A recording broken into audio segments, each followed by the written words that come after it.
Honorable Speaker Pro Tem.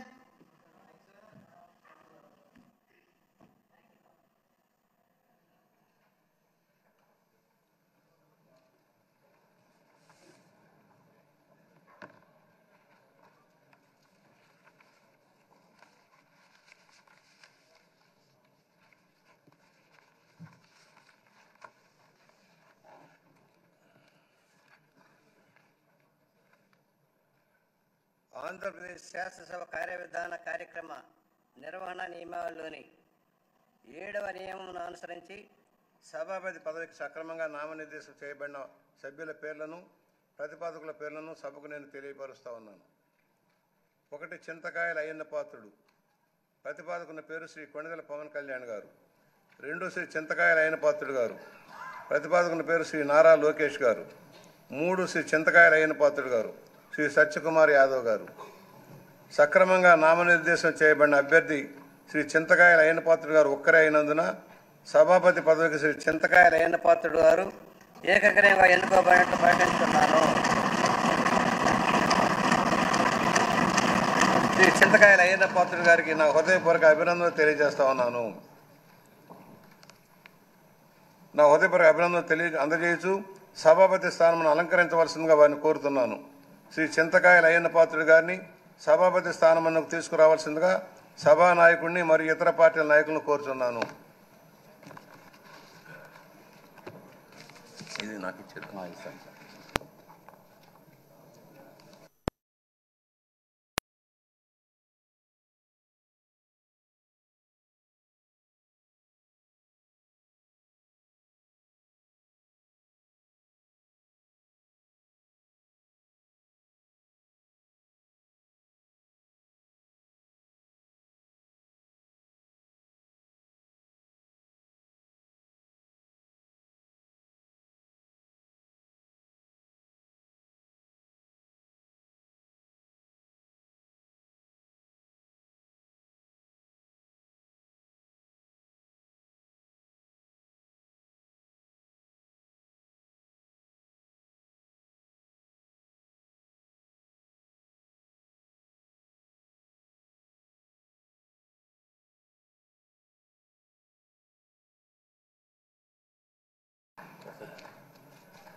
Direct వచ్చేస్తా sir.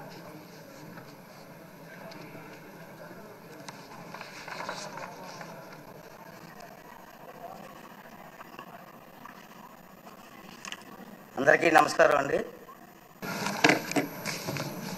అందరికీ మనమండి. మనం అనుకున్న టైం రీచ్ అయ్యాం కాబట్టి మిగిలిన వారికి అవకాశాలు ఇవ్వలేకపోతున్నాం. వేరే ఫార్ములా వచ్చేటప్పుడు ఈ మిగిలిన వారికి నేను అవకాశం ఇచ్చే అవకాశం నాకు కల్పిస్తాం కాబట్టి దాని గమనించాలి. రెండవది ఏంటంటే చాలామంది సభ్యులు మాట్లాడారు. ముందుగా ఈ 16వ ఆంధ్రప్రదేశ్ శాసనసభకు సభాపతిగా నన్ను ఏకగ్రీవంగా ఎన్నుకున్నందుకు శ్రీ నారా చంద్రబాబు నాయుడు గారు పెద్దలు, అలాగే పవన్ కళ్యాణ్ గారు, బీజేపీ నాయకులు, తెలుగుదేశం పార్టీ శాసనసభ్యులు, బీజేపీ శాసనసభ్యులు అందరూ కలిసి ఏకగ్రీవంగా ఎన్నుకున్నందుకు వాళ్ళందరికీ ప్రతి ఒక్కరికి కూడా పేరు పేరున నా నమస్కారాలు తెలియజేస్తానండి. గతంలో ఈ శాసనసభలో మనం చూసాం. అంటే నేను 83 నుంచి కూడా శాసనసభలో ఉన్నాను. ఉమ్మడి రాష్ట్రంలో కూడా చాలామంది శాసనసభ్యులు శాసనసభలో సభాపతిగా పనిచేసిన తీరు చూసాం. చాలామంది పెద్దలు పనిచేశారు. ఇందాక అచ్చెన్నాయుడు గారు మాట్లాడుతూ కూడా కొన్ని విషయాలు చెప్పారు. తంగి సత్యనారాయణ గారు కానీ, ప్రతిభా భారతి గారు కానీ, యనమల రామకృష్ణ గారు కానీ, నారాయణరావు గారు, జి నారాయణరావు గారు ఉండేవారు, వారు కానీ, తర్వాత కోడెల శివప్రసాద్ గారు కానీ, వీళ్ళందరూ కూడా సభాపతులుగా పనిచేశారు. మీ అందరికీ తెలుసు. విలువలతో కూడినటువంటి కార్యక్రమాలు పాల్గొన్నారు. సభను సక్రమంగా నడిపించారు. ఉంటాయి కొంతమంది చేత చిన్న చిన్న పొరపాట్లు జరుగుతూ ఉంటాయి. కానీ నా ఉద్దేశం అంటే ఈ సభ అన్నది చాలా గౌరవమైన సభ. నేను 42 ఇయర్స్ నుంచి నేను రాజకీయాల్లో ఉన్నాను, మీకు తెలుసు. నేను అందరూ ఇప్పుడే మాట్లాడారు. అయితే ఈ స్థానం అన్నది చాలా పవిత్రమైన స్థానం. నేను మీ అందరినీ కోరేదంటే, ఇక్కడ చూశాను నేను రాత్రి అన్ని దగ్గర చూస్తే మొత్తం 22 మంది మహిళా ఎమ్మెల్యేలు వచ్చారు ఈ సభలో. నిజంగా చంద్రబాబు నాయుడు గారిని, పవన్ కళ్యాణ్ గారిని అభినందించాలా. ఇంతమంది మహిళలకు అవకాశం, మహిళల కోసం ఎన్నో ఉపన్యాసాలు ఇస్తుంటాం రాజకీయంగా, కానీ వాళ్ళకి ఆ స్థానం కల్పించడంలో ప్రముఖ పాత్ర వహించిన చంద్రబాబు నాయుడు గారికి, పవన్ కళ్యాణ్ గారికి, బీజేపీ వాళ్ళకి ధన్యవాదాలు చెప్పాల్సిన అవసరం ఉంది. అంటే మహిళలు, అలాగే 33% పోస్ట్ గ్రాడ్యుయేట్స్ ఈ సభలో ఉన్నారు. ఇది చాలా మంచి పరిణామం. 39 మంది గ్రాడ్యుయేట్స్ ఉన్నారు ఈ సభలో. అలాగే 57% లెస్ దెన్ 55 ఇయర్స్ ఏజ్ ఉన్నవారు ఉన్నారు. 55 ఇయర్స్ లోపు ఉన్న వాళ్ళు 57% ఉన్నారు. అంటే ఇంచుమించు యంగ్ బ్లడ్ కదా. ఇటువంటి సంపద ఈ సభలో ఉంది మీకోసం ఈ నాయకుల తాలూకు సహకారంతో. మరి దీన్ని ఉపయోగించుకొని మన సభని స్వభావంగా ఎప్పుడూ జరిగిన విధంగా ఉంచితే, ఎందుకు అంటున్నానంటే ఈ మాట, గత 5 సంవత్సరాల పరిపాలన చూసాం మనం. సభాపతిగా నేను మాట్లాడవచ్చో తెలియదు, కానీ రాష్ట్రం నష్టపోయింది, ప్రజలు నష్టపోయారు. ఇవాళ మీరు అందరూ ఏమనుకుంటున్నారు, కొంతమంది ఏమనుకుంటున్నారంటే మీకు పదవి వచ్చింది అనుకుంటున్నారు, ప్రజలు మీకు పదవి ఇచ్చారనుకుంటున్నారు. నా దృష్టిలో మనకి ఇచ్చింది పదవి కాదు, బాధ్యత. మనకి ఇచ్చింది ఈ టర్మ్లో మనకి ఇచ్చింది పదవి కాదు, ఒక బాధ్యత ఇచ్చారు. మన భుజస్కంధాలకు ఆ బాధ్యత పెట్టారు, ఒక నమ్మకంతో ఇచ్చారు. చంద్రబాబు నాయుడు గారు, పవన్ కళ్యాణ్ గారు, బీజేపీ కలిసి ముందుకు వచ్చారు. ఈ రాష్ట్రానికి న్యాయం జరుగుతుంది, చంద్రబాబు గారు సమర్థవంతంగా పరిపాలన చేసే శక్తి ఉంది అని ఒక నమ్మకం. నేను ఎన్టీ రామారావు గారితో పనిచేశా 83లో, అది ఒక తుఫాన్. కానీ సీట్లు వచ్చాయి, కానీ ఇంత మెజార్టీలు రాలే ఆ రోజులో. ఒకసారి గమనించండి, ఒకసారి మీరు. సీట్లు వచ్చాయి, ఇంత మెజార్టీలు రాలే. ఏంటంటే ఒక ఎమ్మెల్యేకి, మా ఎంపీకి వచ్చిన మెజార్టీలు వచ్చి మనం చూశారు మీరు. దాన్ని మనం ఎప్పుడూ మర్చిపోకూడదని చెప్పి ఈ సందర్భంలో మీ అందరికీ మనం చేస్తున్నాను. అలాగే ఫస్ట్ టైం ఎమ్మెల్యేస్ 88 మంది ఉన్నారు మన హౌస్లో. ఫస్ట్ టైం ఎమ్మెల్యేస్ వారందరినీ నేను కోరేది ఏంటంటే, మీకు అవకాశాలు ఇస్తా, ఎందుకంటే మీరు కూడా మాట్లాడాలి, మీ తాలూకు వాయిస్ వినిపించాలి. మీ అందరు నేను కోరేది ఏంటంటే, ఈ హౌస్లో మాట్లాడడం అంటే హౌస్ కోసం కాదు, నా కోసం కాదు, మీకోసం కాదు, ఈ రాష్ట్రం కోసం, రాష్ట్ర ప్రజల భవిష్యత్తు కోసం మాట్లాడాలి. అంచేది ఫస్ట్ టైం ఎమ్మెల్యేస్ కూడా మగమాటం లేకుండా మీకు అవకాశాలు ఇస్తా. అవసరమైతే హౌస్ని 2-3 రోజులు పొడిగిస్తాం, సభానాయకులు మాట్లాడి, తప్పేలే. చర్చ జరగాల. మీ నియోజకవర్గంలో మీరు కావాల్సినటువంటి కార్యక్రమం ప్రజలు అందరూ కోరుకుంటారు. కార్యక్రమం అడుగుతారు మనల్ని. ఆ కార్యక్రమాలని స్పష్టంగా సభ ద్వారా మంత్రులు ఉంటారు, మంత్రులకి అధికారులు ఉంటారు, అధికారులకి వారితో పాటు ప్రజలకు కూడా మా ఎమ్మెల్యే గారు అసెంబ్లీలో మాట్లాడారు మా సమస్య కోసం చెప్పి ఒక ఆలోచన వచ్చే విధంగా మీరందరూ కూడా ప్రవర్తించవలసినటువంటి అవసరం ఉందని చెప్పి మనం చేస్తున్నాను. అలాగే మా చంద్రబాబు నాయుడు గారు చూశాను, నేను రాత్రి చూసి చాలా ఆశ్చర్యపోయాను. నేను ఫస్ట్ టైం ఎమ్మెల్యేస్కి 9 మందికి మంత్రులు ఇచ్చారు. సాధారణంగా మంత్రి అంటే ఏం చేస్తారంటే అనుభవం చూస్తారు, ఎన్ని చూస్తారు కదా సాధారణంగా. కానీ ఫస్ట్ టైం ఎమ్మెల్యేస్కి 9 మందికి మంత్రులు ఇచ్చారంటే ఇది చిన్న విషయం కాదు.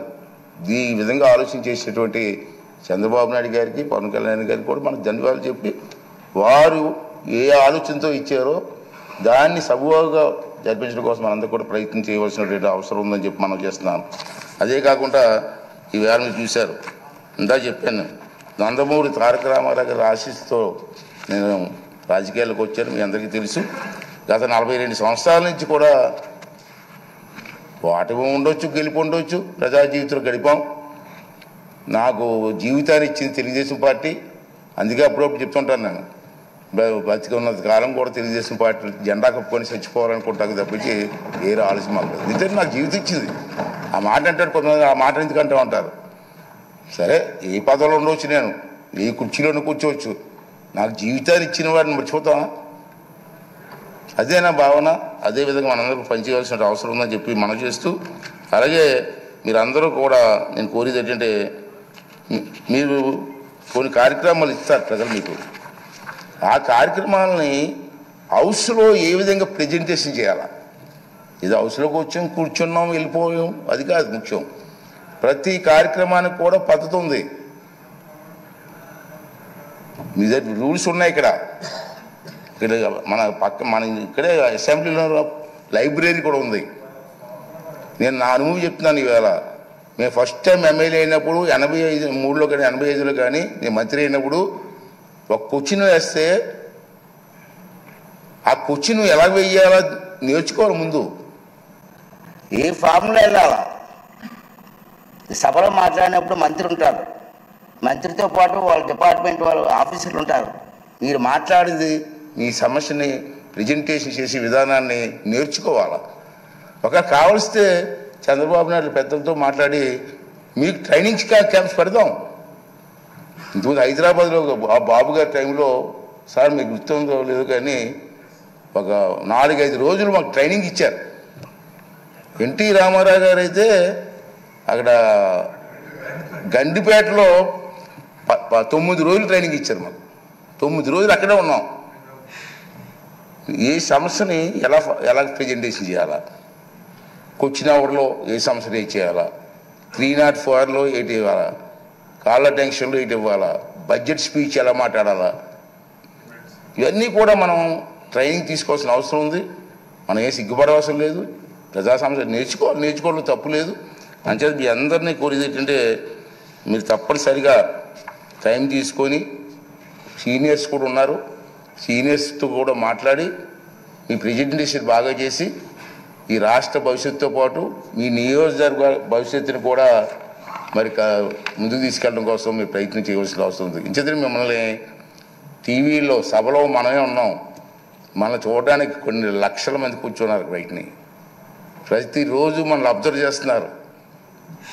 వాళ్ళ ఆశలను అడయాస చేయడానికి వీల్లేదు. మనం ఈ 5 రోజులు మనకి పండగ కాదు, బాధ్యత. 5 సంవత్సరాలు మనందరం కష్టపడి ముందుకెళ్ళవలసిన అవసరం ఉందని చెప్పి మనం చేస్తున్నాను. చాలా ఉన్నాయి. బడ్జెట్లో డిమాండ్స్ ఉంటాయి మనకి. ఇది బడ్జెట్ పెడతారు కదా, బడ్జెట్లో డిమాండ్స్ ఉంటాయి. మీకు ఇంట్రెస్ట్ అయిన డిమాండ్స్ మీద మాట్లాడండి, ట్రైనింగ్ అవ్వండి. కావాలంటే మా ఈ సభాపతి కార్యాలయంలో కొంతమంది ఉంటారు, ఆఫీసులు ఉంటారు, వాళ్ళ దగ్గర కొంచెం నేర్చుకుందాం, ట్రైనింగ్ ఇద్దాం. అన్నీ చేసి మన కార్యక్రమం విజయవంతం చేయవలసినటువంటి అవసరం ఉందని చెప్పి నేనైతే భావిస్తున్నాను. అలాగే మీ అందరినీ కోరేది ఏంటంటే, చంద్రబాబు నాయుడు గారు, మన పవన్ కళ్యాణ్ గారు, బీజేపీ నాయకులు ఉమ్మడిగా మనం వెళ్తున్నాం. మన మీద చాలా బాధ్యత ఉందని ఇందుకే చెప్పాను. ఆ సమస్యలు ఏ విధంగా చర్చ చెప్పారు. బుచ్చి చౌదరి గారు లాంటి పెద్దలు ఉన్నారు, చాలామంది అనుభవం ఉన్నటువంటి వ్యక్తులు ఉన్నారు, గతంలో మంత్రులు చేసిన వ్యక్తులు ఉన్నారు, చంద్రబాబు నాయుడికి అపారమైనటువంటి అనుభవం ఉన్న వ్యక్తులు ఉన్నారు. ఈ అందరినీ కలిసి మన బాధ్యత. నా ఉద్దేశం ఒకటే, నేను ఒకటే నిర్ణయం తీసుకున్నాను. స్పీకర్ తక్కువగా మాట్లాడాలా, సభ్యులు ఎక్కువగా మాట్లాడాలా, ఆ అవకాశం నేను కల్పిస్తాను. అది బాధ్యత. కానీ మీరు కూడా ట్రై చేయండి, సబ్జెక్ట్ మీద మాట్లాడండి. ఈ సభకు గౌరవం తీసుకురండి. ఈ 16వ శాసనసభకు ఒక మంచి గుర్తింపు వచ్చేలాగా, గౌరవం వచ్చేలాగా మీ అందరూ కూడా సహకారం అందించాలని చెప్పి ఈ సందర్భం మనం చేస్తూ, అలాగే ముందే చెప్పాను తక్కువ మాట్లాడితే మంచిదని స్పీకరు. ఈ 4 మాటలు మీకు చెప్పి రేపు సభలో మీరు అందరూ కూడా సహకరించండి. అందరికీ ఇద్దాం, ఒకేసారి టైం లేదు, ఇవాళ టైం లేదు కాబట్టి ఇవ్వలేకపోయాను. కానీ తప్పనిసరిగా అందరికీ సమయం ఇచ్చి మీ తాలూకు మాటలను రికార్డు కూడా అవుతుంది కాబట్టి అందరూ కూడా ముందుకు వచ్చి మన రాష్ట్రాన్ని కాపాడడం కోసం, రాష్ట్రాన్ని అభివృద్ధి చేయడం కోసం మన అందరం కూడా కష్టపడి పనిచేద్దామని చెప్పి మనవి చేస్తూ, మరి మొన్న ఎన్నికల్లో ప్రజలందరూ కూడా మనకి ఉన్నతమైన బాధ్యత చెప్పారు కాబట్టి ఈ సభాముఖంగా మీ ద్వారా మనందరం కలిసి మనకు ఓట్లు వేసి గెలిపించి ఈ అవకాశం కల్పించినటువంటి ప్రజలందరికీ కూడా మరొక్కసారి నా ధన్యవాదాలు, నమస్కారాలు తెలియజేస్తూ, మరి the house is exempt is tied with the consent of the house. Next date ఉంది with the permission of the chair.